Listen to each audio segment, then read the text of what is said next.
Cuentos cortos y no tan cortos. La cicatriz. Había una vez un joven llamado David que vivía en un pequeño pueblo. Era conocido por ser un apasionado amante del arte y pasaba la mayor parte de su tiempo pintando y dibujando. Su talento era evidente en cada obra que creaba, pero David también llevaba consigo una profunda tristeza. El joven preguntó a su rabino cómo superar el dolor de una ruptura amorosa. El rabino le pidió que se acercara y le mostró una cicatriz en su mano. ¿Ves esta cicatriz? Me la hice mientras cortaba leña en el bosque. La herida sanó, pero dejó esta marca.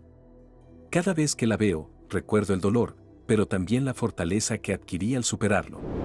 El joven discípulo aún no entendía, pero el rabino continuó: al igual que esta cicatriz, el dolor de una ruptura puede sanar, pero siempre dejará una marca en nosotros. No podemos borrarlo, pero podemos aprender de él y crecer más fuertes. Acepta el dolor y deja que te ayude a crecer. El joven asintió y, aunque sabía que el camino sería difícil, encontró consuelo en las palabras del sabio rabino. El joven se dio cuenta de que no estaba solo en su sufrimiento. Comenzó a ver su cicatriz emocional como un símbolo de su fuerza interior y de la capacidad de sanar y crecer a partir de las adversidades. El rabino continuó su enseñanza, explicando al joven que las cicatrices no deben ser motivo de vergüenza ni de ocultamiento, sino que pueden ser una fuente de inspiración y fortaleza. Le recordó que cada cicatriz cuenta una historia de superación y aprendizaje, y que llevarla con orgullo es una muestra de valentía.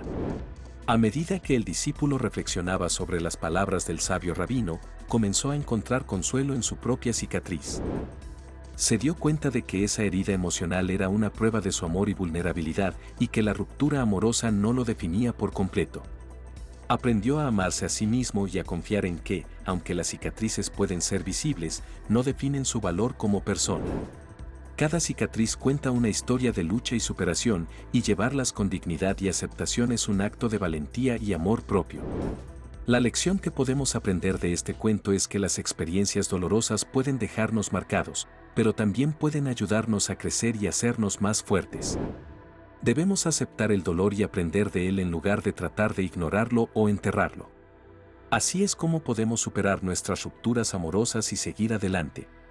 No olvides suscribirte y dejarnos un like. Eso ayudaría mucho al canal para que más personas conozcan más de estas historias. Por favor, comparte nuestros videos. Y entra a nuestro canal, tenemos más historias que seguro no sabías.